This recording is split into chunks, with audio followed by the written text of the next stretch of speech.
hari ini? Masih ya? Baik, sebelum saya mulai ada pantun sedikit dari saya. Nanti jangan lupa suarakan, cakep, begitu ya. Bukan cakep sayanya, tapi ininya. Jangan lupa gitu. Sudah Pak Reza, sudah direkam. Baik. Berlibur ke Tanjung Pinang naik kapal selam. Terima kasih Pak. Nunggunya di pinggir dermaga. Ketika ada yang mengucap salam, harap dijawab dengan lantang dan bertenaga.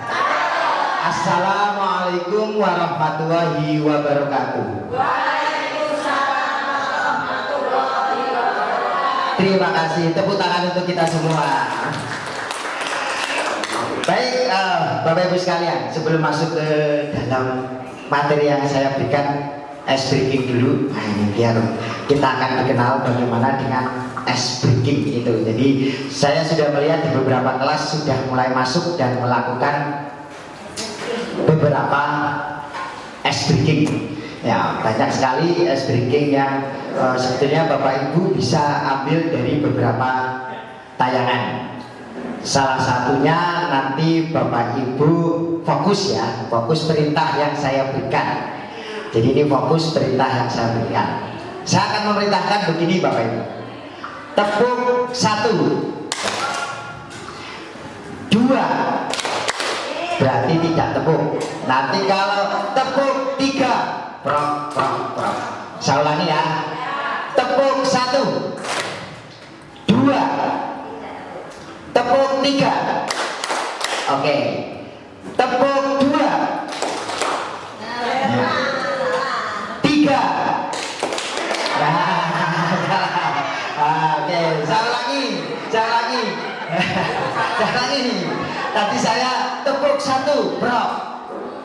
2, kok nggak tepuk? Ya, tepuk 3, prok, prok, prok. Oh, karena ada tepuknya. Saya ulangi. 1. Konsentrasi Bu. Tepuk 2, 1, 2. Oke, itu Bapak Ibu sekalian, terima kasih untuk awalnya. Nanti mungkin bisa sebagai masukan tambahan ice breaking untuk Bapak Ibu di kelas. Sebenarnya masih banyak, nanti saya sela-selanya juga saya berikan. Bapak Ibu sekalian, walaupun Bapak Ibu sudah kenal, karena ini terekam, Bapak Ibu memang harus dilaporkan ke panitia bahwa saya harus melakukan diseminasi. Saya Tri Efri Sadianto akan melaksanakan diseminasi yang mana sudah pernah dilakukan oleh rekan kita, sahabat kita Bu Yuni dulu sudah sama, sehingga hari ini adalah mengulang lagi. Mungkin ada yang kemarin kurang, saya tambahin. Yang sudah bagus kemarin, saya tambahin kembali. Bapak Ibu sekalian, diseminasinya sama, berbagi. Saya sudah melakukan, namanya berbagi berarti sebelum saya ngomong saya sudah melakukan. Jadi sebelum hari ini saya maju, saya juga melakukan apa yang disampaikan di dalam modul kami, modul di 1.4, yaitu tentang budaya positif. Yang akan saya sampaikan selama minimal 1 jam ini adalah beberapa konsep budaya positif, yaitu paradigma perubahan belajar. Sebetulnya sekarang itu anak-anak itu paradigmanya gimana sih pemikirannya? Apakah memang kita di zaman yang berbeda, milenial, zaman apa istilahnya Pak, Gen Z, ataukah kita yang belum mampu mengikuti mereka dan sebagainya? Nah, paradigma apa sih yang menurut Ki Hajar Dewantara, karena di dalam guru penggerak itu yang dipakai konsep-konsep Ki Hajar Dewantara yang mungkin saat ini masih bisa kita gunakan dalam mengajar di kelas. Kemudian namanya disiplin positif, ada motivasi perilaku manusia, kemudian kebutuhan dasar manusia, posisi kontrol guru, dan terakhir segitiga restitusi. Itu Bapak Ibu yang nanti akan saya sampaikan. Kita masuk ke perubahan paradigma. Saya minta bantuan Bapak Ibu. Ya, ini yang satu yang bapak-bapak cowok, yang satu adalah yang ibu-ibu. Ini saya pingin Yang muda saja ini Pak. Yang putra saya mintakan Pak Kavi. Nah nanti yang putri nanti Bu Fitri. Ngayu, jenengan yang punya, mungkin ibu punya sesuatu. Alah bu kok apa sih? Wes tak kayak misalnya apalah ya dirayu. Ya coba. Pak Kavi dirayu. Ayo. Dirayu Pak Bu. Itu punya sesuatu yang luar biasa. Jenengan tuh penasaran. Ya nggak tahu, makanya jenengan dirayu coba ya. Ingin tahu ya gitu. Kalau ingin tahu berarti harus bisa membuka ini. Iya. Ya, coba, oke. Ya, dirayu. Iya, pokoknya dengan kata-kata yang, wah, pokoknya gimana katanya? Silahkan Pak Kavi. Gombalnya keluarin, gombalnya. Oke, yuk. Jangan rayu sebelumnya. Curiga jenengan pokoknya ada sesuatu yang pengen lihat. Ya. Enggak jenengan yang ya, oke. Iya, pakai mic ya. Misalnya pertama ya, silakan. Ya. Ya. Ya ini. Ya, ayo dirayu gitu loh. Nah, yuk, yuk. Ya.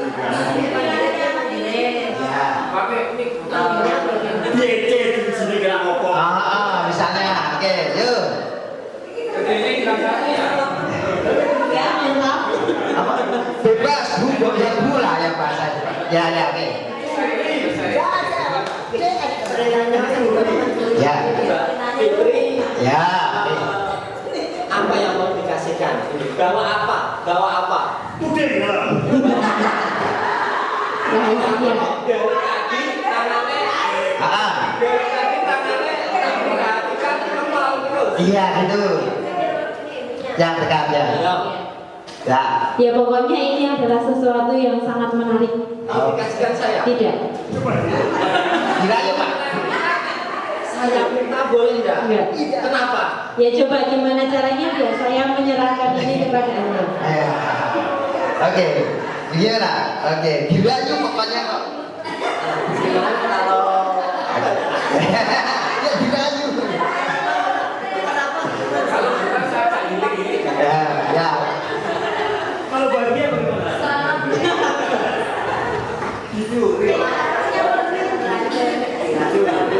kira-kira nih saya Ya tidak boleh, masa ngintip. Ya kan ini adalah sesuatu yang menurut saya ini sangat berharga. Ya. Kalau jenengan mau ya berarti harus ada pengorbanannya Oke. untuk bisa membuka ini. Ya ditawarkan dulu Iya. seluruh isi dunia. Oke, amin. dunia, seluruh isi dunia. Tapi seluruh isi dunia, isi hati pun saya Oke, terima kasih Kak Kavi sama Bu Fitri di sini mic-nya. Menurut Bapak Ibu dari sedikit permainan tadi kita melihat bahwa ada sebuah paradigma yang muncul di saat ini, dan ini saya masuk ke teori berikutnya bahwa teori kontrol, bahwa kita itu ternyata ditunjukkan bahwa apa yang kita lakukan itu ternyata ilusi bahwa guru itu mengontrol murid. Kayak tadi itu Pak Kavi itu kan tadi harus dibuka, padahal Bu Fitri bagaimana Bapak Ibu harus mempertahankan kan.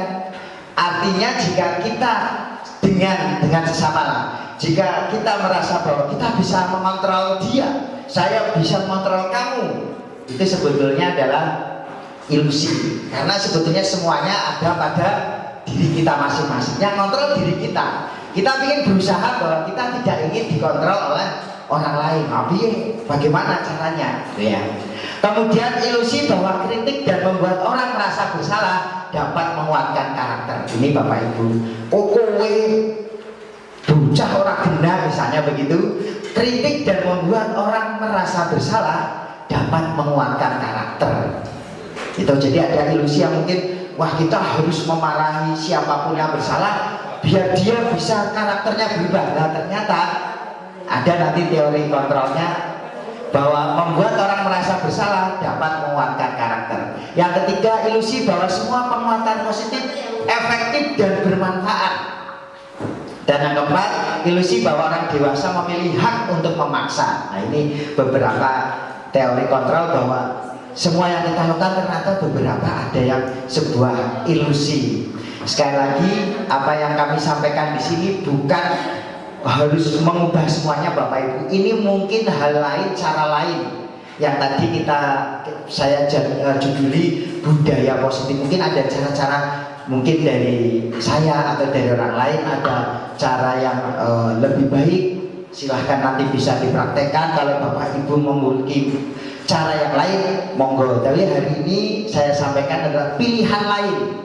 Mungkin saja bisa mengubah cara pandang kita. Tadi yang sudah dipraktekkan oleh Pak Kavi sama Bu Fitri itu. Nah ini Bapak Ibu.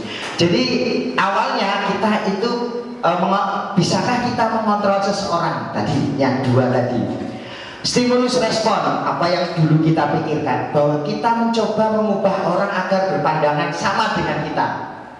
Kalau sekarang kita berubah Bapak Ibu, kita berusaha memahami pandangan orang lain tentang dunia. Ini mungkin kita sebagai orang dewasa sudah terbiasa bahwa kita paham pandangannya dia paham apa yang saya pikirkan. Cuma kadang dengan siswa itu, yang kadang murid, pandangan kita itu ada beberapa yang harus berpandangan dia harus sama dengan saya. Kamu harus sama dengan saya, misalnya begitu. Bahwa ternyata kita harus berusaha memahami pandangan orang lain termasuk murid tentang dunia. Perilaku buruk dilihat sebagai suatu kesalahan. Kalau teori kontrol, semua perilaku memiliki tujuan. Tadi Pak Kavi merayu, tujuannya agar Bu Fitri membuka tangannya. Jadi ada tujuan. Misalnya Pak Kavi pun menghadik membuat sesuatu yang menyakiti Bu Fitri, misalnya, itu punya tujuan biar tangannya mau terbuka. Itu. Begitupun mungkin anak-anak kita, mereka melakukan sesuatu yang mesti ada tujuannya.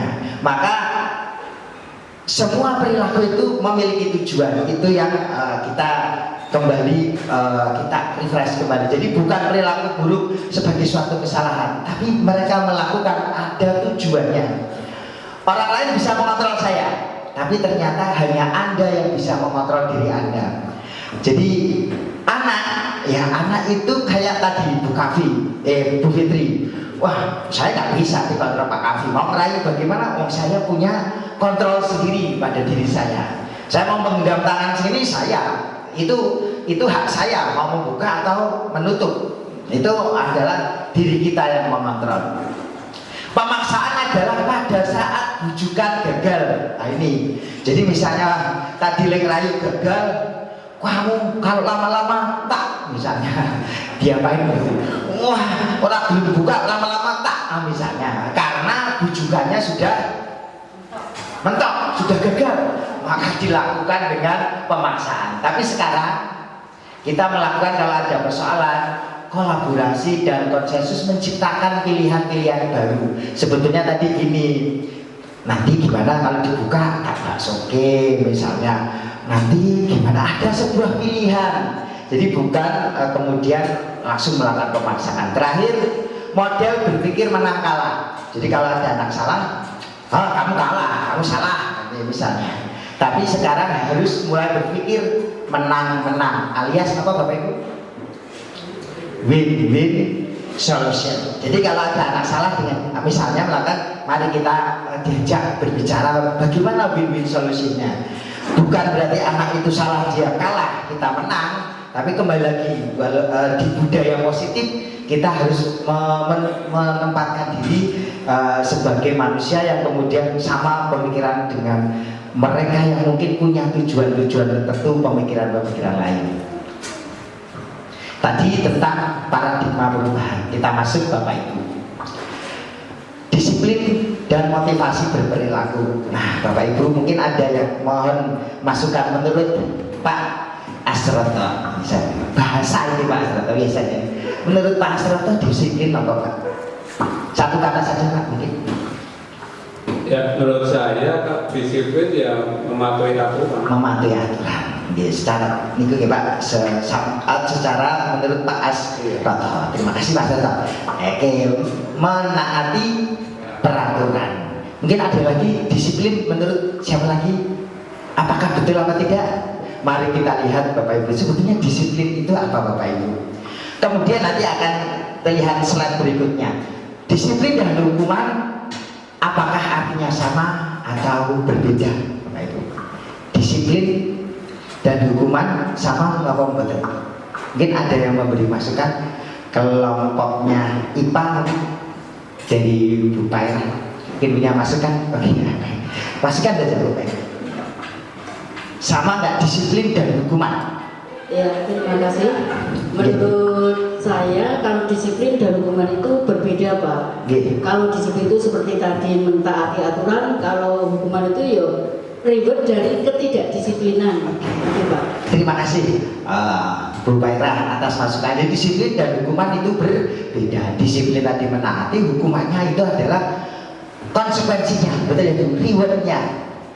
Mari kita lihat Bapak Ibu, apakah apa yang ada dalam pikiran kita paradigmanya itu sama dengan yang diharapkan Ki Hajar Dewantara Nokoboten. Jadi disiplin itu berasal dari bahasa Latin disiplina, yang artinya awalnya disiplin itu belajar Bapak Ibu. Jadi nggak ada hubungannya dengan hukuman, dengan apa, tapi belajar. Nah, itu. Jadi makna asal dari kata ini berkonotasi dengan disiplin diri dari murid-murid Sokrates dan Plato. Disiplin diri membuat orang menggali potensinya menuju sebuah tujuan apa yang dia hargai. Kemudian, namun dalam budaya kita makna kata disiplin telah berubah menjadi sesuatu yang dilakukan seseorang pada orang lain untuk mendapatkan kepatuhan. Tadi Pak Soto ya menaati peraturan sehingga dia harus melakukan sesuatu, ya harus patuh. Dan kita cenderung menghubungkan kata disiplin dengan ketidaknyamanan. Gitu. Jadi kalau disiplin, ya, mungkin kita awal-awalnya mungkin di Bapak Ibu nyuwun sewu bahwa pakai apa Pak absen apa Pak?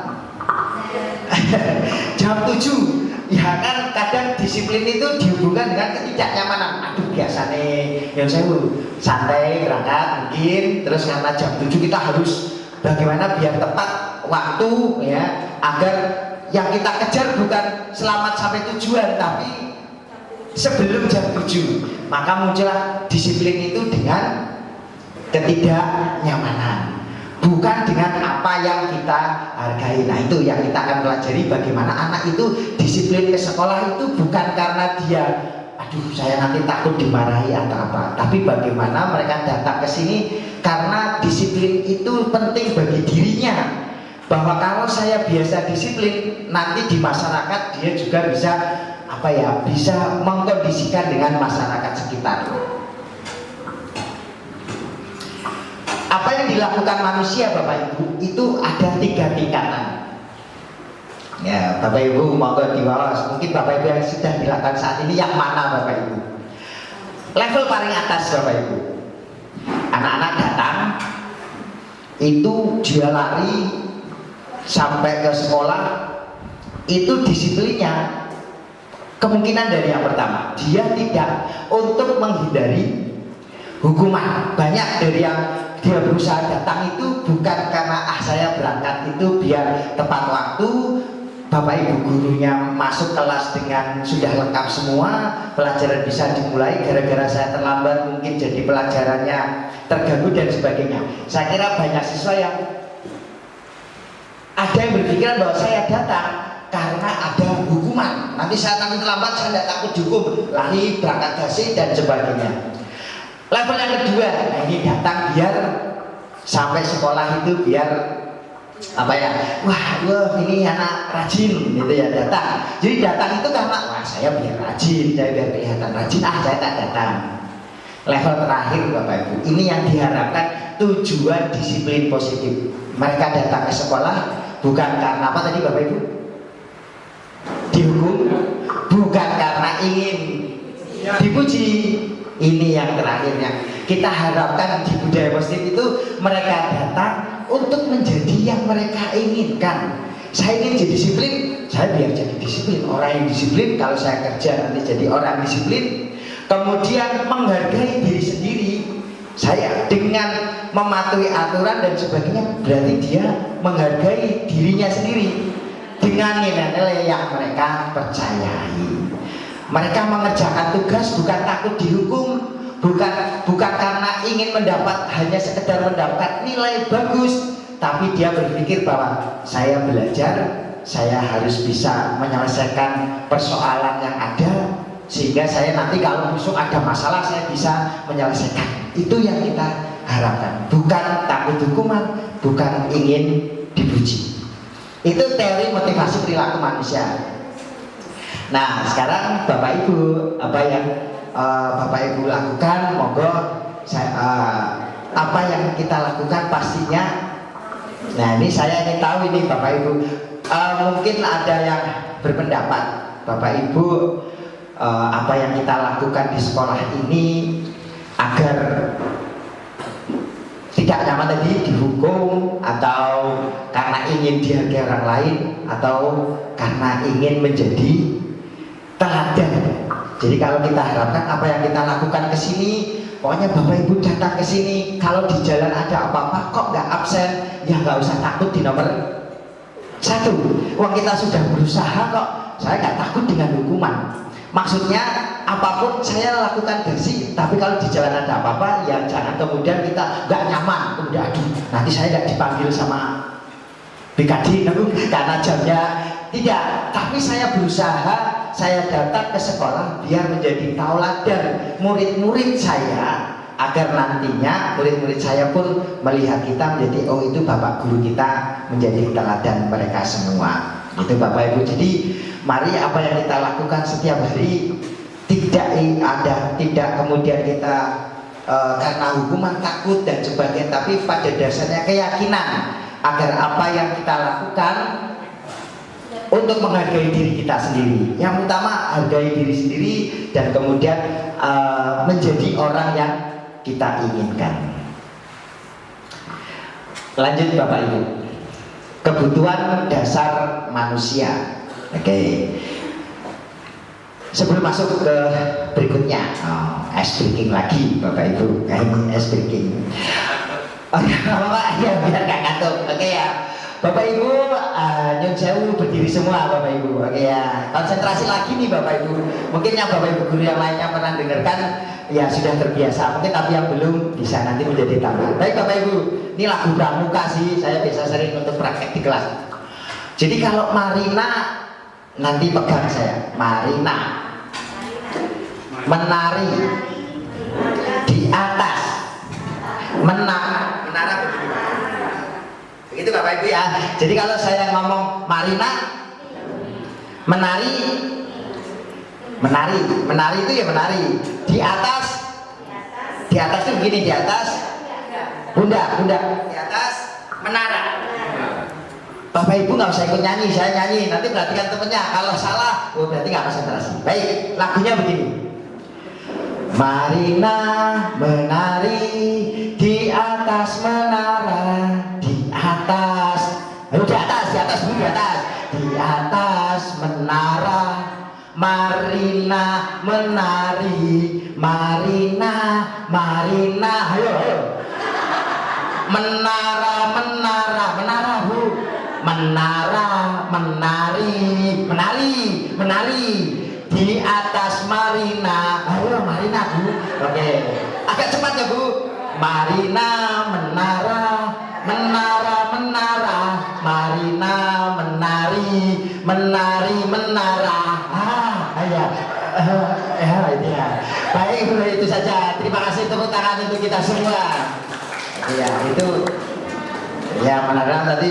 Ada yang saya disalahin Bapak Ibu. Bapak aneh-aneh menara kok menari di atas Marina. Enggak ikuti saja. Berarti kamu nggak konsen, malah diprotes. Kosok menari di atas menara Pak? Enggak. Itu ikuti kalimat saya gitu ya. Terima kasih Bapak Ibu. Kita lanjut Bapak Ibu ke kebutuhan dasar manusia. Oke, Bapak Ibu kan pasti bukan kebutuhan. Kalau ekonomi beda lagi. Ini kebutuhan dasarnya. Satu adalah apa Bapak Ibu? Cinta kasih. Pastinya kita setiap manusia ya pingin dicintai, pingin mengasihi kepada yang lain. Itu kebutuhan dasar. Maka kalau nyun sewu yang sudah berpasangan kan pingin apa Pak, yang mesra itu jenenge romantis ya itu, karena kebutuhan manusia itu dasarnya adalah cinta kasih. jadi kalau ada bapak ibu yang di jalan kok ada gandengan, bukan idih ngompong, enggak, dasar hidupnya itu ingin mencintai, ingin mengasihi, itu dasar. Maka adalah kalau saya sampai rumah istri saya cemberut, aduh ini kurang dirayu misalnya, ya kebutuhan dasar manusia, oh berarti ingin dicintai. Sama dengan cinta Bapak Ibu murid-murid kita. Jadi murid kita juga ingin dicintai dan dikasih. Maksudnya kadang kita harus peduli dengan dia.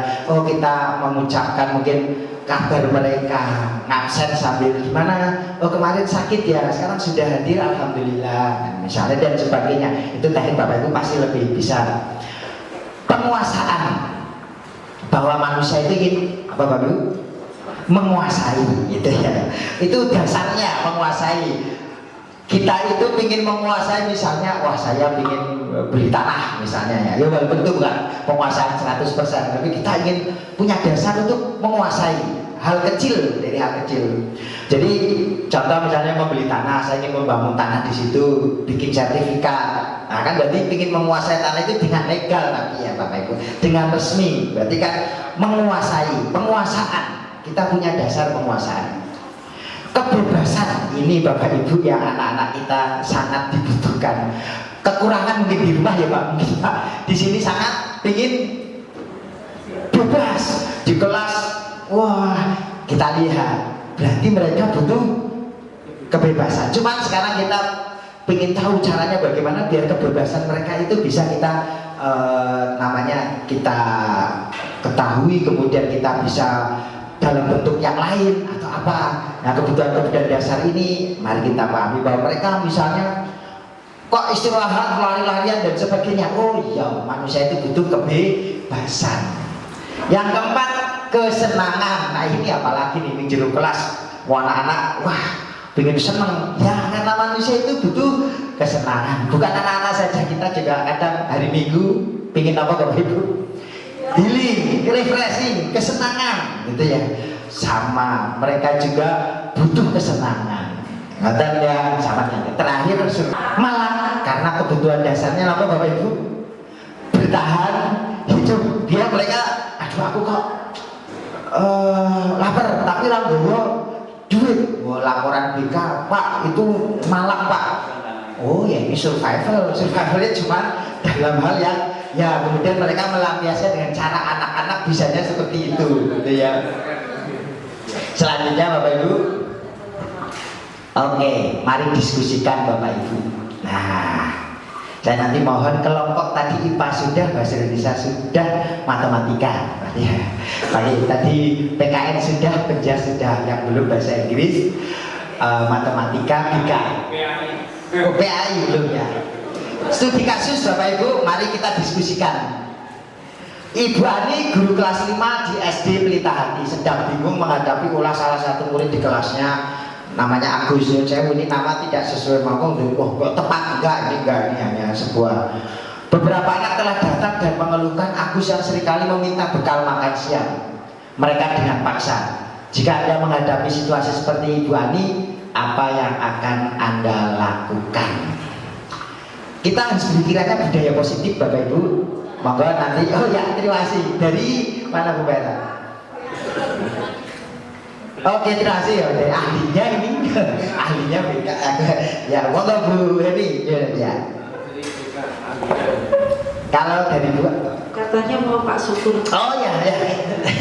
Kata Pak Syukur. Iya. Oke. Syukur dicoba Pak Syukur ya. Saat itu aja nggak apa-apa. Apa Pak Syukur? Pak Syukur ketemu anak seperti ini laporan kan Pak Syukur juga wali kelas. Nah, kita semua aja. Nanti kalau ada kayak gini seperti apa? Kalau menurut Pak Syukur dari PAI. Ya, mic-nya coba Pak. Ya. Ya, assalamualaikum warahmatullahi wabarakatuh. Waalaikumsalam warahmatullahi wabarakatuh. Kalau menurut hemat saya itu kalau dengan diserai dengan pemaksaan, saya kira caranya kurang tepat ya. Ya. Karena dalam Islam terutama dengan muamalah ya itu harus sesuai dengan sama-sama keikhlasan ya, sama-sama keikhlasan kemudian pilih Allah dengan arti bahwa sesuatu yang hubungan dengan Allah itu harus pilih Allah. Kalau di sama manusia itu tentu syariat itu satu-satunya jalan agar kita itu sah di mata Tuhan itu. Ya hutang ya kita harus memberi sesuai dengan jumlahnya. Ya. Seandainya dalam jasa terima kasih dan lain sebagainya. Tentu kalau misalnya ada orang yang atau anak yang memberi dengan paksa itu saya kira perlu ditegur ya. Pertama ditegur karena kita juga positifnya kita menegur anak, kemudian untuk ya tidak dengan paksa. Kemudian akan tapi kita juga mungkin akan kalau sudah terjadi mungkin akan memanggil orang tua mungkin agar memberi tahu bahwa ada anak yang atau putra putrinya yang berat.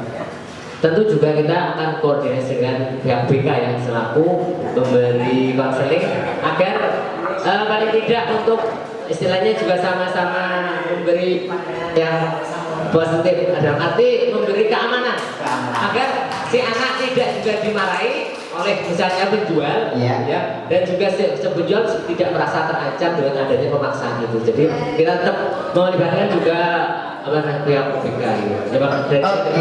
Oke, terima kasih Pak Syukur masukannya atau caranya dari PAI. Mungkin satu lagi dari kelompok lainnya. Oke, Bu Indri ya, akan menanggapi. Terima kasih Bapak kepada saya. Saya seandainya jadi Bu Ani. Ya.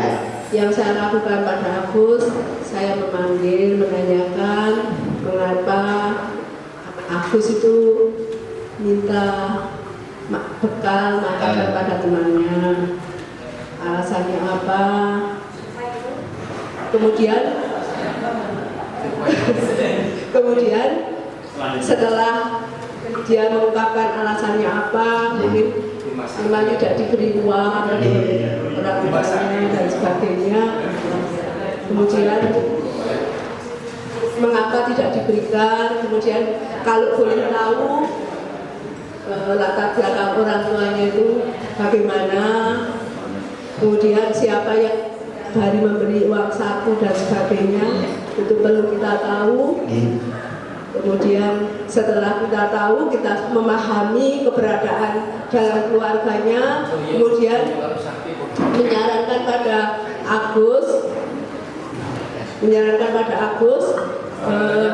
kalau dia meminta bekal pada temannya setiap hari kan itu namanya memaksa. Kemudian mengarahkan supaya tidak mengulang karena hal itu adalah hal yang tidak baik.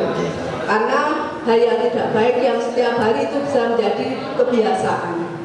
Kebiasaan itu yang mungkin bisa menjadi suatu karakter atau kepribadian bagi anak. Sehingga kita mengarahkan, kita tidak perlu memarahi, kita mencari solusi, mengklarifikasi dengan orang tua, dan kalau bisa, kalau sudah ada informasi dari orang tua, kita bekerja sama.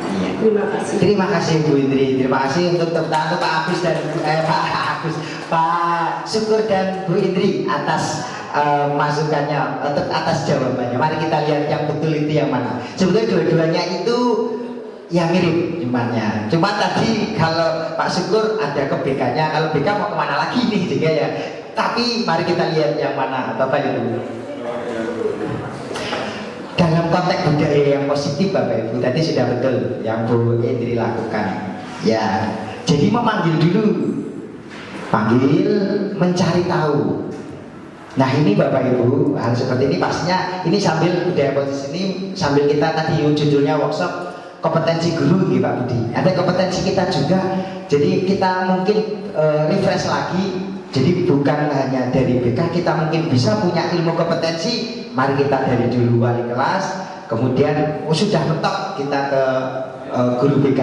Nah betul sekali tadi Bu Ani sebaiknya mencari tahu alasannya. Tindakan tersebut agar mengetahui kebutuhan mana yang sedang berusaha dipenuhi oleh si Agus. Bukan hanya karena survivor tadi ya. Jawabannya Agus mungkin bisa beberapa macam.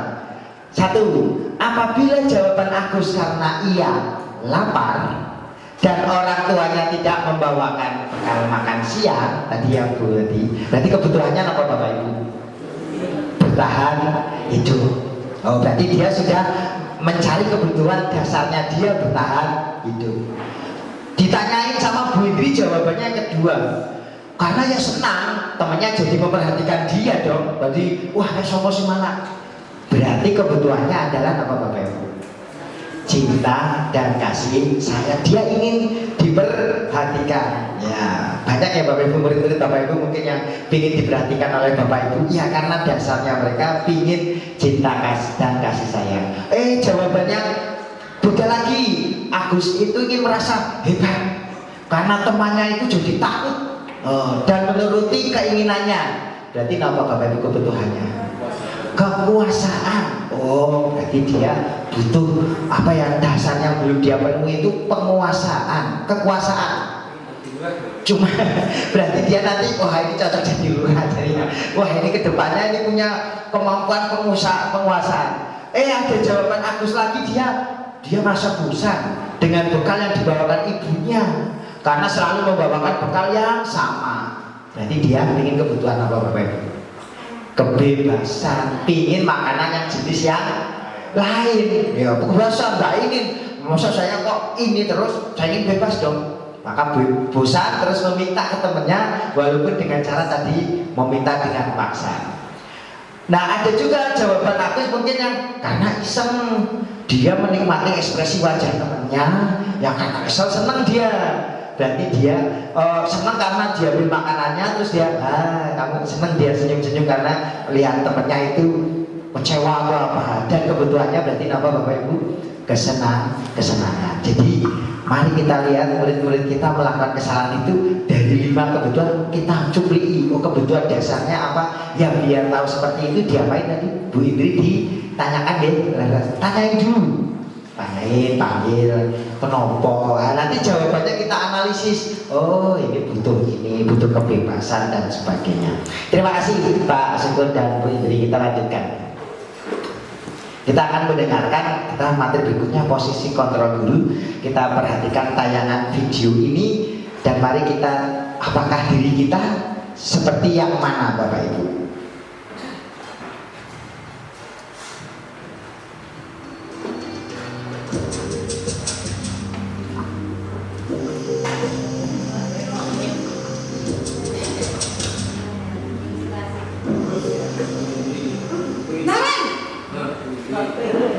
Sini kamu.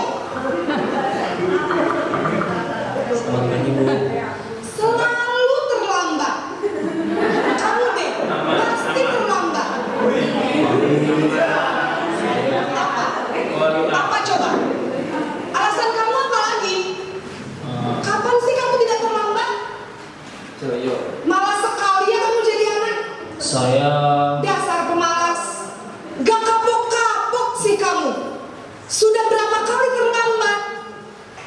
Sana, kamu keliling lapangan basket 2 kali. kenapa saya harus keliling lapangan basket, Bu? Kenapa?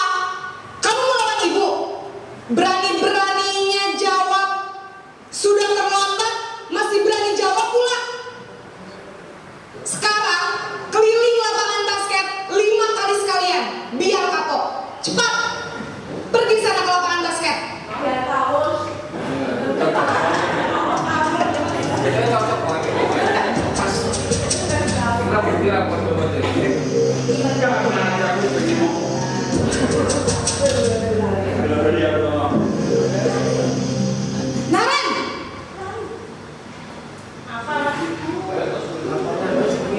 Selamat pagi, Bu. Naren, kamu kenapa terlambat lagi, nak? Ya Tuhan, Naren, kamu senang ya bikin ibu susah ya? Kalau kamu terlambat lagi, nanti ibu yang ditegur bapak kepala sekolah, nak. Disangka ibu tidak bisa membina kamu. Duh, gimana ini? Maaf, Bu. Duh, Gusti Naren, kamu suka ya kalau ibu ditegur bapak kepala sekolah? Terus, sekarang ibu harus tulis apa ini di buku absen? Ini kamu sudah sering terlambat loh. Ibu harus apa coba? Maaf, Bu. Maaf sekali. Ya sudah, lain kali jangan bikin ibu susah lagi ya, nak ya. Ibu tidak akan kuat lagi kalau kamu begini terus. Bisa jantungan kalau ibu ditegur bapak kepala sekolah. Sana cepat, kelas. Maaf ya, Bu. Maaf sekali. Posisi membuat rasa bersalah, berbicara dengan nada tenang.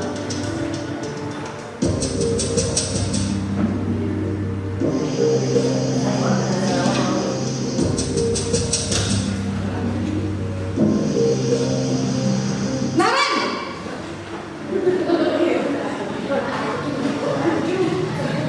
Selamat pagi, Bu. Wah, sudah jam berapa ini, nak? Terlambat lagi ya, sayang. Iya, Bu. Habis ibu saya lupa bangunkan saya, Bu. Kamu malah menyalahkan ibu kamu. Kamu bukannya anak yang larinya paling kencang. Kok terlambat sih? Iya, Bu. Saya memang terlambat bangun tadi. Jadi biarpun saya lari kencang, tetap gak kekejar, Bu. Ya sudah, sana. Nanti lain kali larinya lebih kencang lagi ya. Biar gak terlambat lagi. Bikin senang ibu demi ibu. Bisa kan? Bisa lah, Bu. Ya sudah, sana masuk kelas. Ibu beresin urusan absen kamu. Kamu ini ada-ada saja.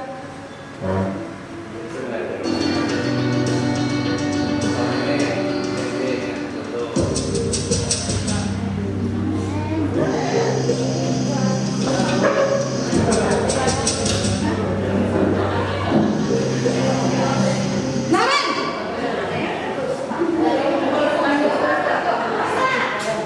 Selamat pagi, Bu. Naren, apa peraturan sekolah kita tentang jam berapa kita harus masuk sekolah, nak? Kita harus di sekolah jam 7, Bu. Iya betul, sekarang sudah jam 7.20. Naren sudah tahu konsekuensinya jika terlambat hadir. Paham, Bu. Saya harus tinggal kelas pas jam istirahat selama 20 menit. Iya benar, konsekuensinya demikian. Jadi nanti jam 9.30 pas istirahat, kamu harus tinggal di kelas, kerjakan tugas tambahan untuk ketertinggalan kamu, ya? Baik, Bu.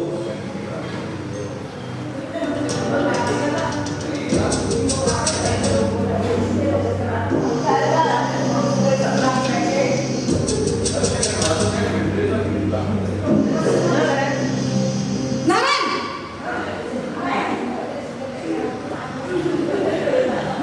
Selamat pagi, Bu. Selamat pagi, Naren.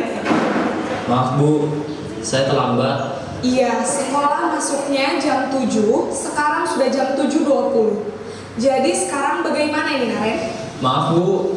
Saya lupa setel alarm saya semalam. Baiklah, menurut kamu, keyakinan sekolah yang mana yang perlu kamu tingkatkan? Menghargai diri sendiri dan orang lain mungkin ya, Bu. Setuju. Jadi, apakah Naren meyakini prinsip saling menghormati tersebut? Iya, Bu.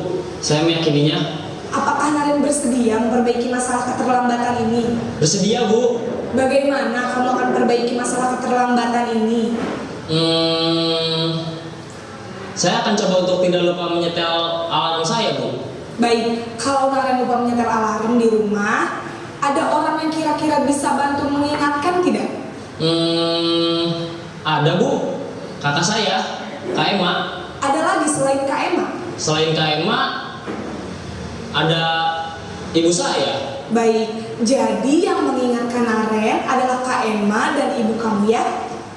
Kira-kira akan mulai start alarm kapan nih Naren? Setelah pulang sekolah, akan segera saya lakukan. Baik, jadi Naren akan setel alarm untuk bangun besok pagi dan akan diingatkan oleh kakak dan ibunda Naren ya. Ada lagi yang mungkin perlu dilakukan Naren agar tidak terlambat bangun lagi?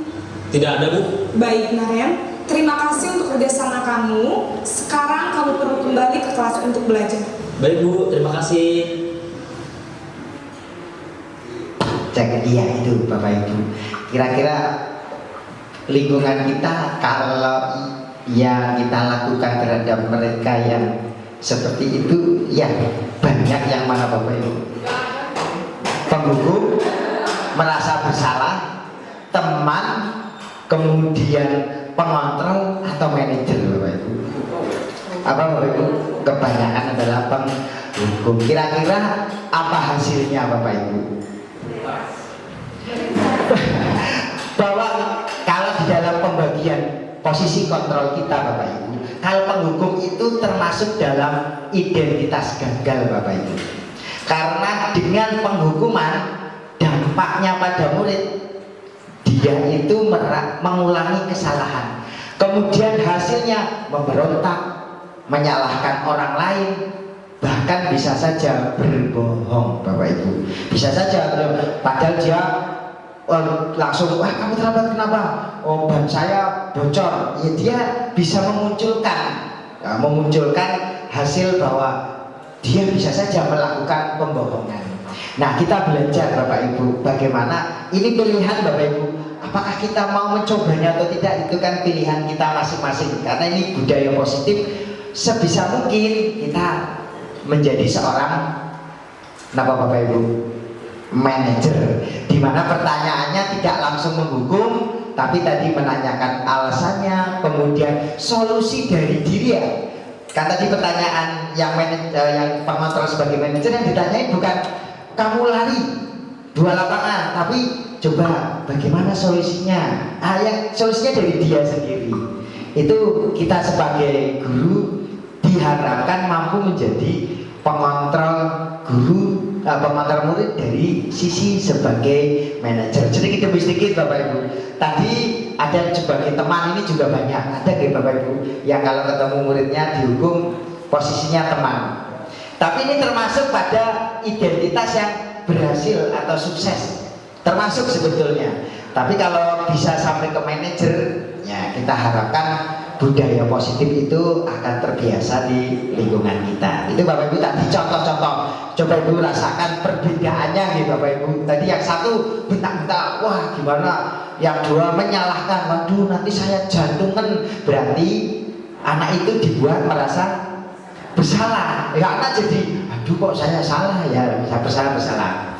Tadi posisi masing-masing itu kita resapi mana yang, oh ini bagi anak yang enak, yang mana itu mungkin Bapak Ibu punya teknisnya masing-masing. Tapi kita harapkan dalam budaya positif kita sedikit demi sedikit menjadi guru dalam posisi manajer.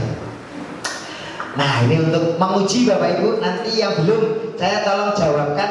Tadi ada beberapa kalimat pertanyaan, kemudian siapa yang mengatakan? Penghukum, terus apa lagi Bapak Ibu? Penghukum, pembuat rasa bersalah, teman, pengatur, atau manajer. Yang satu, saya kecewa sekali dengan kamu. Nah, itu siapa yang mengatakan? Pak Budi. Ya, saya ulangi ya Bapak Ibu. Nah, tadi ada sebagai penghukum, pembuat merasa bersalah, teman, pemantau, manajer. Kalau pertanyaannya, saya kecewa sekali. Saya kecewa dengan kamu. Membuat merasa bersalah. Membuat merasa bersalah. Oke, nanti kita simpan dulu jawabannya. Yang kedua, kamu tidak pernah benar melakukannya. Nah, kira-kira kenapa? Pak Turahman, ya, mencoba berpendapat Turahman. Ya, penghukum, pembuat rasa bersalah, teman, pemantau atau manajer. Yang nomor 2. Kamu tidak pernah benar melakukannya? Itu pilihannya tadi. Penghukum, pembuat rasa bersalah, teman, pemantau atau manajer? Yang kedua. Kedua, berarti pembuat rasa bersalah, kita simpan. Yang ketiga, ya, Bu Tita, ya. Ayolah, nah, ini bahasanya maaf, ini bahasa di sana saya. Ayolah, lakukan demi ibu ya. Nah itu. Ya. Ketiga ini untuk teman. Oke, kontrol sebagai teman. Terima kasih, Bu Tita. Kita simpan dulu. Pertanyaan yang keempat. Apakah kamu mau mendapatkan stiker bintang hari ini? Oke, monggo simpan. Bu Linia, jawabnya. Oke. Apakah kamu mau mendapatkan stiker bintang hari ini? Penghukum, pembuat rasa bersalah, teman, pemantau atau manajer? Pemantau. Terima kasih. Kemudian Pak Tukijo. Yang kelima Pak Tukijo. Biar itu bagaimana kamu bisa menyelesaikan masalah ini, Nak? Bagaimana kamu bisa menyelesaikan masalah ini? Nah, ini diwakili Bu Indri, pemantau. Pemantau. Mari kita simpan. Terima kasih. Kemudian Bu Arni. Kamu selalu yang paling terakhir. Sebagai apa? Penghukum. Mari kita simpan. Kita lihat jawabannya Bapak Ibu. Yang salah apa tadi? Tadi yang mana tadi? Yang saya kecewa dengan kamu. Saya kecewa, berarti yang dikecewakan kita. Dia membuat kita kecewa, berarti merasa bersalah. Pak Budi betul ya. Yang kedua, kamu tidak pernah. Berarti tidak pernah, berarti kan menghukum tuh. Padahal mungkin dia pernah juga. Tidak pernah. Berarti penghukum ya. Tadi dua Pak Turahman. Terima kasih Pak. Ayolah, lakukan demi ibu bapak. Oh, berarti kan demi, berarti demi kita, itu berarti kita anggap dia teman. Berarti tadi Bu Dita ya, teman. Terima kasih. Apakah kamu mendapatkan stiker bintang hari ini? Bu Linia tadi ya. Pemantau. Pemantau itu tugasnya mengingatkan konsekuensinya. Jika ada apa caranya penawaran. Oh, apakah kamu ingin mendapatkan nilai segini? Ya, itu berarti pemantau. Ya, betul tadi Bu Linia. Yang kelima, tadi Pak Tukijo. Sebetulnya udah hampir betul Pak Tukijo. Karena di situ membuat pilihan, bagaimana kamu bisa menyelesaikannya. Berarti kita nggak menuntutnya loh, biar anak sendiri yang ngomong. Berarti dia manajer. Nanti sebetulnya sudah ada yang jawab baca ini manajer gitu ya. Bukan pemantau. Kalau pemantau itu mengingatkan peraturan, itu namanya pemantau. Jadi kita ngomongin anak itu sambil mengingatkan peraturan, berarti pemantau. Tapi kalau manajer, kita menawarkan ini bagaimana, kamu seperti ini tuh bagaimana terusnya gitu dan sebagainya. Nah yang terakhir, kamu selalu yang paling terakhir, selalu berarti kan menghukum. Kan dia mungkin tidak selalu yang terakhir, gitu ya. Baik, terima kasih. Tepuk tangan untuk kita semua Bapak Ibu. Itu ya. Jadi kontrol kita monggo Bapak Ibu ingin jadi yang sebelah mana, pastinya dengan konsekuensinya apa yang kita harapkan dengan konsekuensi yang tadi ya Bapak Ibu, hasilnya masing-masing. Nanti materinya ada, nanti Bapak Ibu bisa membacanya. Lanjutnya keyakinan kelas Bapak Ibu. Nah ini Bapak Ibu bedakan keyakinan sama kesepakatan, gitu ya. Tapi ada tiga, peraturan, kesepakatan, sama keyakinan. Nah nanti ini ada peraturan, kesepakatan sama keyakinan. Nanti teknik perjalanannya bagaimana biar sampai keyakinan, karena Bapak Ibu tadi konsepnya apa? Apa yang kita lakukan haruslah meyakini terhadap keyakinan yang kita miliki, kebajikan yang kita itu ingin menghargai apa? Nah, itu kuncinya pada keyakinan kelas. Jadi anak itu nanti bukan ingat peraturannya, tapi ingat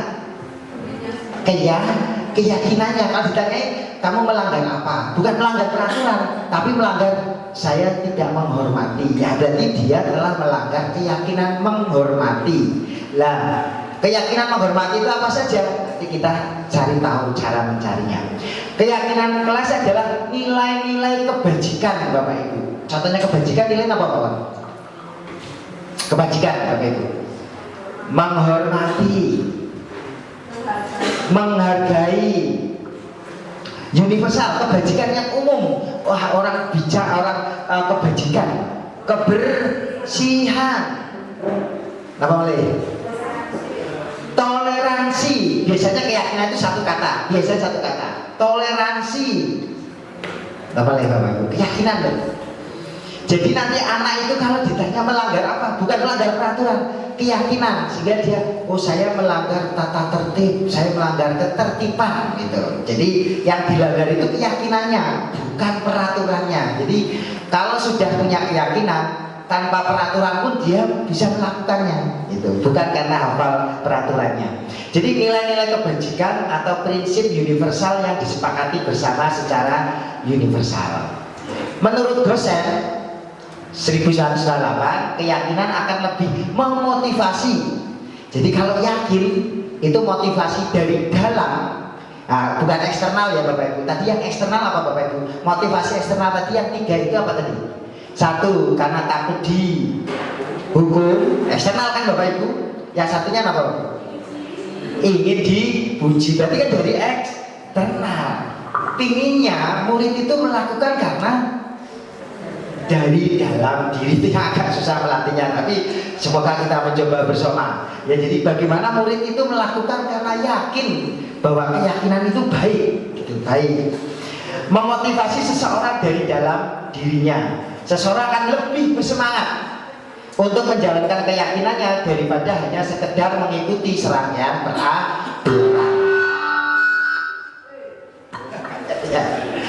Contoh Bapak Ibu, ya misalnya datang tadi ya, datang ke sekolah dan sebagainya, maka keyakinan kita bahwa murid-murid itu harus berkeyakinan bahwa datang lebih awal, saya bisa kemudian pelajaran bisa saya mulai lebih apa Bapak Ibu. Kalau datang awal pasti akan menerima ilmu lebih lengkap kan Bapak Ibu daripada yang terlambat. Kalau terlambat gurunya sudah nerangkan satu apa misalnya, satu bab baru datang, kan berarti dia nggak punya keyakinan. Berarti oh saya nanti kalau saya terlambat saya nggak dapat ilmu, saya nanti nggak lambat berarti nanti saya tidak apa yang diharapkan orang tua saya tidak terwujud. Nah itu yang keyakinan dari diri, bukan karena takut terlambat yuk saya nanti tidak dihukum ya, yang diutamakan adalah dari dalam diri. Jadi daripada hanya sekedar mengikuti serangkaian peraturan. Mengapa harus keyakinan kelas, tidak peraturan saja? Tadi saya sudah mulainya. Lebih paling tinggi apa Bapak Ibu? Keyakinan. Peraturan itu masih bawah. Tapi kalau sudah ditempel di kelas peraturannya hilang, keyakinan dalam dirinya masih ada. Bagaimana cara membuatnya Bapak Ibu? Contoh ini, kenapa keyakinan lebih penting dari peraturan? Ada pertanyaan Bapak Ibu.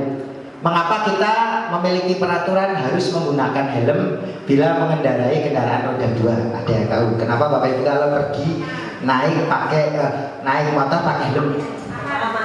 Keamanan. Polisi Pak. Polisi jadi apanya Bapak? Hukuman. Oke, hukuman. Keselamatan, keamanan, terus satu lagi hukuman. Oke ya. Terima kasih. Berarti kalau kita sudah yakin bahwa pakai helm itu apa Bapak Ibu? Aman. Walaupun teret-teret peraturan yang jalan, kita yakin. Nah, tanpa peraturan pun saya pakai helm, yakin untuk keselamatan.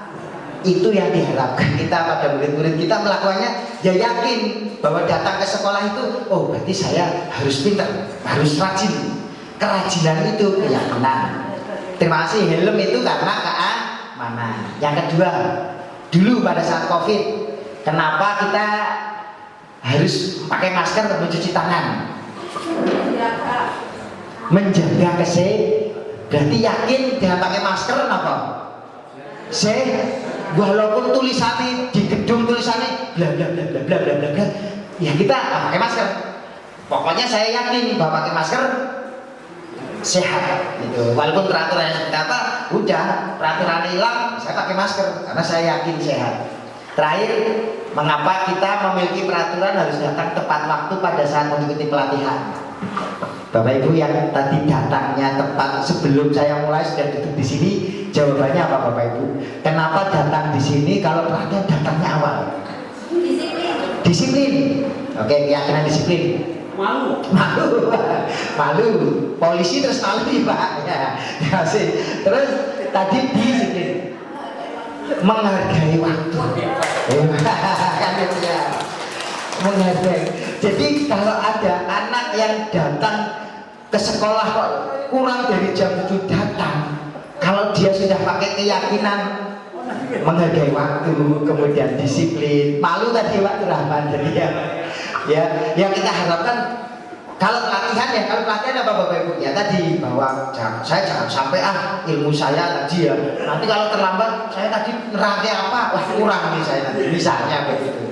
Ini namanya peraturan, namanya sebuah peristiwa. Nah, bagaimana menciptakan nanti jawabannya tadi ya sudah betul keamanan, kesehatan, terus menghormati orang lain, bertanggung jawab termasuk Bapak Ibu. Tadi Bapak Ibu kenapa sih harus keyakinan bukan peraturan? Karena dengan keyakinan lebih menggerakkan seseorang dibandingkan mengikuti apa tadi peraturan. Kita nggak usah pakai tulisan di jalan, tahu pakai helm itu aman. Itu keyakinan. Maka kalau ada murid yang naik motor yang pakai helm, saya sangat beberapa murid nih Bapak Ibu ada yang pakai helm. Jadi belakangnya itu keyakinannya luar biasa. Berarti dia yakin bahwa kepala harus diselamatkan. Saya datang ke sekolah itu anak luar biasa. Jadi kalau kita nilaikan ke nilai tanggung jawab dan sebagainya, anak-anak seperti itu luar biasa. Ada bahkan helm pakai jaket lengkap, itu saya sering ada satu anak cowok ya siapa saya. Nah ya, saya di belakangnya. Kadang saya belakang motor pakai helm, semoga belok kanan, sebelah belok kanan, malah bablas. Oh saya bilioni. Sing belok ke kanan pakai helm, 1, 2 bisa dihitung ya Pak. Saya pinginnya itu anak-anak pakai helm itu belok kanan gitu loh. Bablas. Pinginnya kita punya keyakinan, mereka itu punya keyakinan pada dirinya walaupun boleh pakai motor tetap pakai helm. Nggak tahu mereka itu keyakinannya apa kok nggak pakai helm di sekolah itu yang perlu kita ya. Kadang-kadang saya tanya nggak simple apa nggak tahu tidak punya ribet betul tidak punya ribet. Nah, kalau tidak punya kok bisa beli motor misalnya ya ribet loh kita saja ribet bisa pakai misalnya begitu. Itulah jawaban anak-anak yang perlu kita sikapi dengan baik. Cara bagaimana membuat sampai ke keyakinan. Bapak Ibu yang di kelasnya sudah punya keyakinan kelas, tunjuk jari kelas berapa Bapak Ibu? Yang sudah punya keyakinan kelas. Paling peraturan kesepakatan nih Bapak Ibu sudah ada. Tapi keyakinan belum ya Bu? Belum. Begini cara membuatnya. Saya mempraktekkan kemarin fotonya ada di ini beberapa saat foto saya sebelum saya melakukannya. Begini. Siswa dibuat dikasih apa Bapak Ibu? Kertas ya, selembaran kertas atau yang berwarna-warni namanya apa Bapak Ibu? Bukan yang bisa nempel. Namanya sticky note. Dikasih tulisi satu-satu. Suruh anak nulis. Contoh ini saya nulis. Tidak membuang sampah sembarangan. Kumpulkan, tempel. Piket sesuai jadwal, ayo maju, tempel dan seterusnya Bapak Ibu. Sudah terkumpul, terus kita tata mana yang sesuai apa Bapak Ibu? Sesuai temanya ya. Misalnya ada yang nulis buang sampah menjadi satu tempat, piket jadi satu tempat dijajarkan. Kalau sudah ditulis Bapak Ibu tulis. Persoalannya Bapak Ibu, manusia anak yang diingat itu makanya ada guyonan Bapak Ibu. Peraturan dibuat untuk dilanggar. Kenapa? Salah satunya ternyata Bapak Ibu karena ada kalimat negatif di depannya. Jadi kalau tidak membuang sampah sembarangan, di kepala mereka sembarangan. Tidak boleh rame, di kepalanya rame. Tidak peduli ngarepe tidak ya nggak peduli, sepenting dia mengingatnya kalimat terakhir. Ngerti nggak Bu? Makanya setelah ketemu kalimat apa Bapak Ibu? Negatif harus diubah ke kalimat positif. Tidak ramai di kelas, yang diingat rame. Makanya ada guyonan peraturan dibuat untuk dilanggar. Ya tulisannya tidak boleh rame. Loh kok malah rame? Oh ternyata ada tulisan tidak boleh rame, yang diingat rame. Tidak boleh tidur di kelas. Tidur.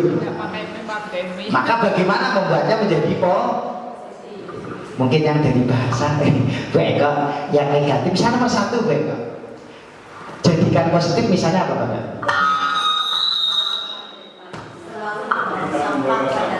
Selalu membuang sampah pada di kepalanya dipikirkan apa Bu? Tempatnya kan begitu. Nah, itu 1, terima kasih. Yang ke negatif lagi yang mana Bapak Ibu? 3, kira-kira tidak terlambat masuk kelas. Terlambat. Biar positif. Masuk kelas tepat, di kepalanya tepat waktu. Kan begitu. Tidak rame di kelas. Tenang di kelas. Tenang. Begitu. Itu Bapak Ibu. Jadi kumpulkan semua peraturannya, buatlah yang negatif menjadi. Ini catatan Ibu Eka ya.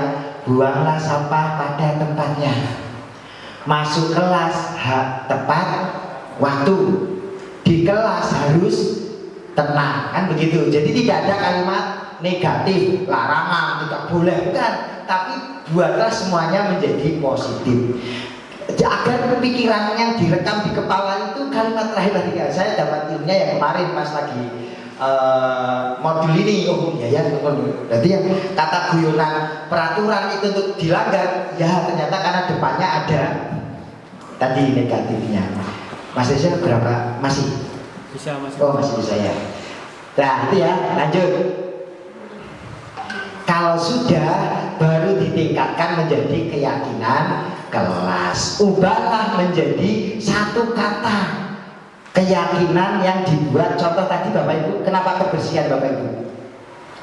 Buanglah sampah pada tempatnya. Berarti yakin anak itu bahwa kebersihan harus dijaga.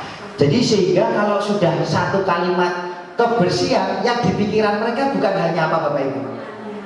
Bukan hanya membuang sampah di tempatnya, tapi apa Bapak Ibu? Nyapu, kan gitu Bapak Ibu. Jadi bukan yang dia paling peraturannya, tapi keyakinannya. Kebersihan nanti kalau sudah yakin di dalam tubuhnya, di dalam pikirannya, yakin kebersihan di mana saja, bukan hanya tentang sampah di wudhu, tempat di musola. Wah ini kok kayak kotor, dibersihkan. Kan di kepalanya ada siapa Bapak Ibu? Kebersihan. Walaupun tadinya kalimatnya bukan masalah membersihkan musola, tapi bahasanya apa tadi? Buanglah sampah pada tempatnya. Tapi keyakinan itu melebar menjadi luas. Oh nek kebersihan itu, oh makan piringnya itu bersih, sampai rumah piringnya dicuci, yang di kepalanya bersih. Padahal di kelas diajarinya tentang apa tadi? Sampah. Tapi sampai rumah membersihkan apapun, karena dalam tubuhnya, dalam dirinya keyakinannya. Tanggung jawab tadi tentang apa Bapak Ibu? Pikat sesuai, karena yang dia paling keyakinannya apa Bapak Ibu? Tanggung jawab. Ditunjuk gurunya maju, tanggung jawab. Di kepalanya tanggung jawab. Maka apapun yang dilakukan tanggung jawab, bukan sekedar tentang piket. Terus yang ketiga tadi, masuk kelas tepat waktu, disiplin, tertib. Kemudian kalau yang di kelas harus tenang, berarti apa?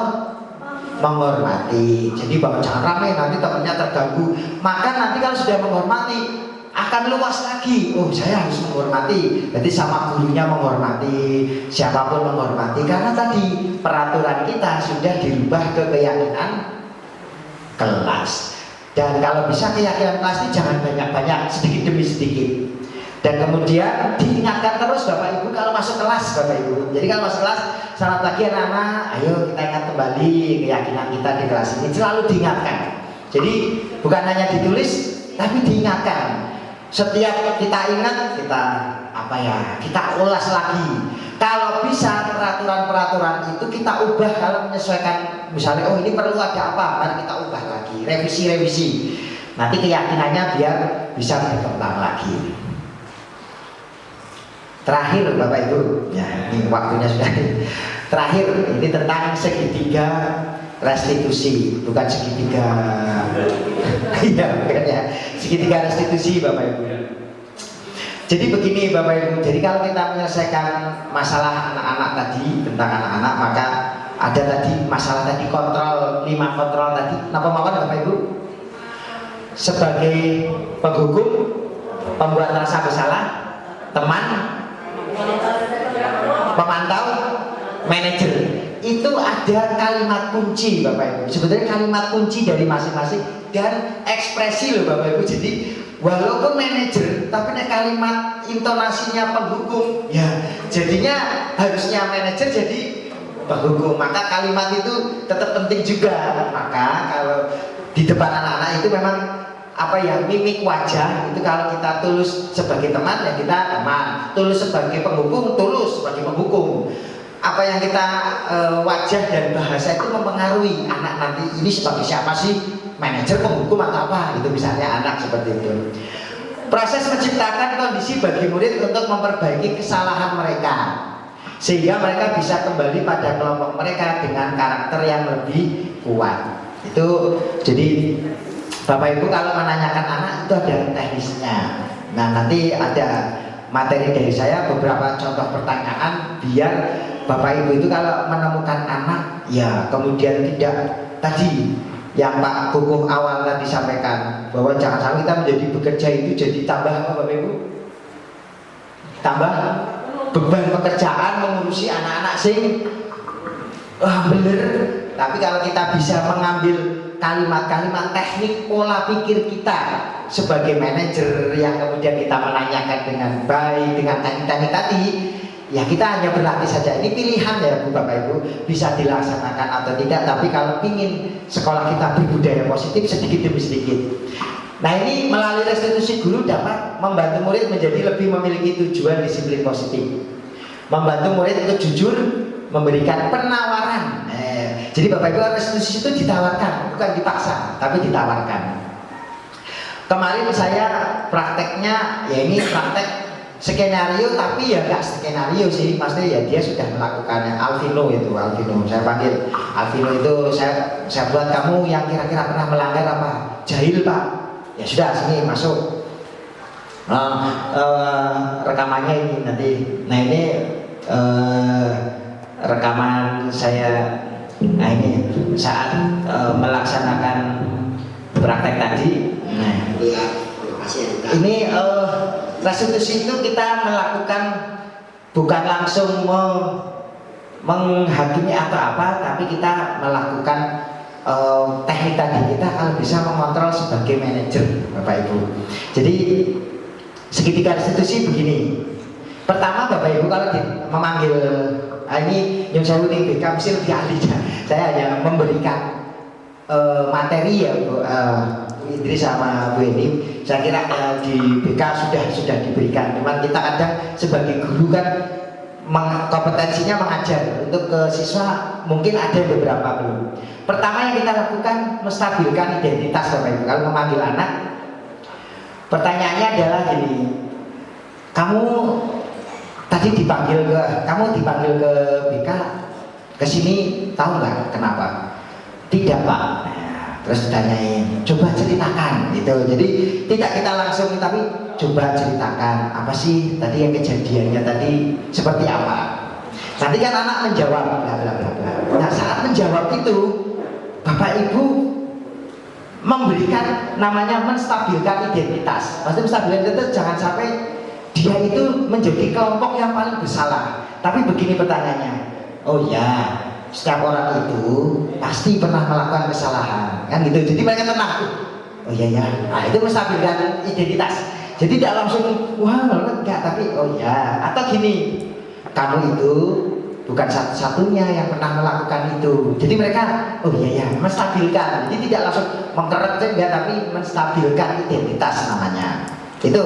Terus dia jawab, oh iya Pak, ya Bu, maaf dan sebagainya. Langsung kita teruskan. Kamu ya tadi Bapak Ibu kan punya alasan. Setiap yang dilakukan murid itu pasti punya alasan. Tanyakan alasannya. Lah kamu itu kenapa kok melakukan itu? Tanyakan alasannya. Jawab bla bla bla bla bla.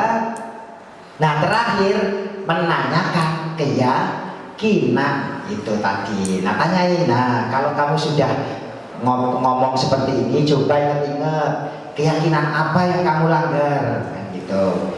Oh iya, berarti saya tidak menghargai sesama teman. Nah, berarti kamu tidak menghargai, berarti melanggar keyakinan menghormati. Nah, itu namanya restitusi. Itu kita berbicara dari hati ke hati dengan mereka dan ada tekniknya. Satu tadi menstabilkan identitas, biarkan mereka pada posisi bukan yang kelompok yang paling besar, tapi naikkan dulu, menstabilkan. Namanya biar dia ngomongnya itu kepenak. Jadi menstabilkan. Oh kamu bukan satu-satunya kok. Gitu. Terus ada alasan apa? Terus keyakinan apa yang kamu langgar? Terakhir apa sih? Terus kamu mau gimana? Gitu ya. Jadi coba solusinya kamu terus bagaimana? Gitu. Tanyain. Bukan kita langsung ya udah kamu gini-gini, tapi coba solusi apa? Coba sekarang. Oh iya Pak, saya mau minta maaf ke teman dan sebagainya. Ya kita hargai, mereka konsekuensi mereka memilih apa yang mereka bisa lakukan. Nah, cuma mungkin kita sedikit-sedikit mungkin agak mengarahkan, oh ditambahi atau apa. Oh ya, bukan hanya teman ya, nanti sama siapa minta maaf dan sebagainya. Tapi mereka punya pilihan dari dirinya sendiri, bukan kita yang memilihkan hukumannya gitu ya. Kadang-kadang kita kan menghukum kan dia nyung sewu, biar apa Bapak Ibu? Kapok, apa tadi?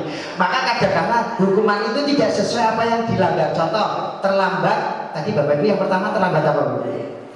Masuk sekolah ya, kok dihukum gimana Bapak Ibu? Lari? Ada hubungannya nggak dengan terlambat? Mungkin pelajarannya malah tertinggal kan? Yang bagus ya, ya udah, berarti kamu masuk, nanti kamu istirahat, teruskan ketinggalannya. Ya, lari udah capek misalnya, tidak ada hubungannya dengan tadi pelajarannya kan gitu. Misalnya olahraga terlambat, olahraga terlambat, anak-anak sudah lari, maka hukumannya boleh lari nggak Bapak Ibu? Boleh, dianggap sebagai pemanasan. Ada hubungannya. Jadi memberi misalnya, toh kita memberi hukuman yang positif, itu ya. Itu baik Bapak Ibu, itu yang saya sampaikan. Terakhir Bapak Ibu, saya kirimkan ini, tolong saya beri masukan. Ini sebelum terakhir, Bapak Ibu buka WA-nya Bapak Ibu, kemudian tuliskan refleksi untuk kali ini buat saya, perasaan Anda ini, terus nanti Bapak Ibu ngeklik bawahnya. Nah ya betul. Nah itu betul. Jadi senang dapat ilmu baru, kemudian bahagia. Terus sebelahnya di komen, setelah mengikuti materi pengimbasan diseminasi, saya jadi paham bahwa apa ya, bahwa apa ya.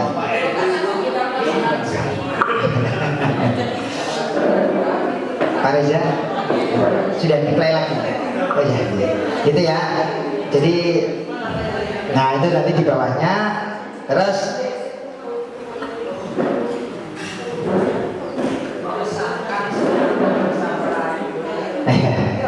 jadi jangan plus ya, tapi di bawahnya komen ini tambah lagi nih. Ya, bukan tanda plus ya, tapi di bawahnya komen itu. Ya, itu nanti sambil Bapak Ibu mengisi, itu yang bisa saya sampaikan sebagai peserta dari pendidikan calon guru penggerak angkatan 9 Kabupaten Purworejo. Terima kasih atas dukungan Bapak Ibu. Materi yang saya berikan nanti akan saya share di grup juga, dan semoga kita semua dalam mendampingi putra-putri kita, siswa kita di SMP Negeri 32 dengan segala permasalahan yang ada, sedikit demi sedikit punya gambaran, punya pilihan untuk hal-hal yang bisa kita lakukan ke depannya, sehingga harapan dan kekhawatiran kita di ruang guru ya saat ketemu anak-anak yang seperti itu, bandel kenapa, susah mengerjakan itu kenapa, sering terlambat, rambut dan sebagainya kok ya angel banget, dipaksa kok susah. Mari kita bersama-sama membuat sebuah kesepakatan bersama. Tadi Pak keyakinan, betul. Pak Zaini sudah memulai tadi di lapangan ya Pak Zaini, menggunakan kesepakatan gitu ya, walaupun itu seperti itu, tapi nanti bagaimana peraturan-peraturan itu jadi keyakinan warga sekolah agar tanpa peraturan pun keyakinan yang kita miliki bisa kita membuat apa yang kita lakukan menjadi ikhlas semuanya. Itu Bapak Ibu, mohon maaf jika banyak salah dalam saya memberikan materi. Jika ada benarnya itu datangnya dari Allah Subhanahu Wa Taala. Jika dari salah, itulah saya manusia biasa Bapak Ibu. Mohon saran dan kritiknya suatu saat. Dan bagi yang masih bisa mengikuti guru penggerak, silahkan teruskan perjuangan kami. Bu Yuni, saya diteruskan nanti biar SMP 32 sekolah penggerak itu semakin banyak guru penggeraknya, ya semakin banyak nanti kita harapannya bisa mendukung program sekolah penggerak. Semuanya tetap penggerak di bidangnya masing-masing. Kami yang muda ada di sisi ini, bapak-bapak yang senior ada di sisi yang lain. Semua bergerak demi kemajuan SMP Negeri 32 Purworejo. Terima kasih. Wassalamualaikum warahmatullahi wabarakatuh. Tepuk tangan untuk kita semua.